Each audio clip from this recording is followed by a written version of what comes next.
चीन में electric car की बादशाह कही जाने वाली कंपनी BYD को भारत में बड़ा झटका लगा है। BYD ने भारत में $1 अरब लगभग 81 अरब रुपए के निवेश का प्रस्ताव रखा था। BYD हैदराबाद की Megha engineering and infrastructure limited के साथ पार्टनरशिप करके भारत में प्लांट लगाना चाहती थी, लेकिन अब कंपनी के इस प्लान पर पानी फिर गया है।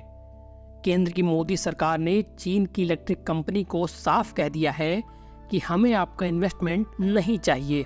मोदी सरकार ने BYD के प्रस्ताव को खारिज कर दिया है। इसके पीछे की वजह सुरक्षा बताई जा रही है।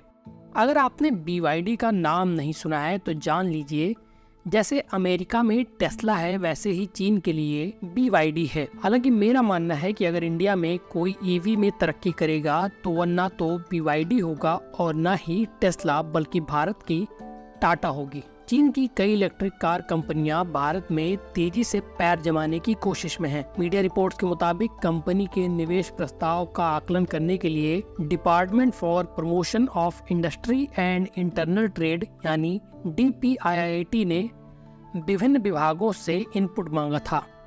चर्चा के दौरान भारत में चीनी निवेश से संबंधित सुरक्षा मुद्दों पर चिंता जताई गई।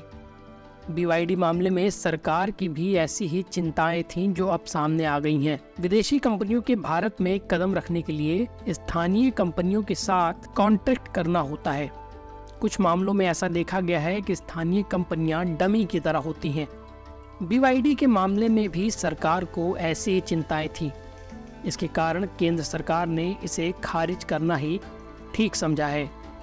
मीडिया रिपोर्ट्स के मुताबिक चीनी इलेक्ट्रिक कंपनी ने प्रस्ताव दिया था कि वह सालाना 10,000 से 15,000 इलेक्ट्रिक कारों का निर्माण करेगी। लेकिन क्या केंद्र सरकार इस तरह किसी कंपनी को अपने यहाँ निवेश से रोक सकती है?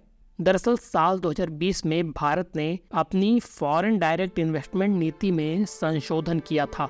इसके तहत उन देशों की कंपनियों को भारत से मंजूरी लेना जरूरी था जिनके साथ हमारी सीमा लगती है। इस बात का डर हमेशा रहता है कि अगर चीन की कंपनियों का बड़ा पैसा भारतीय बाजारों में होगा तो वो भारत को कमजोर करेगा।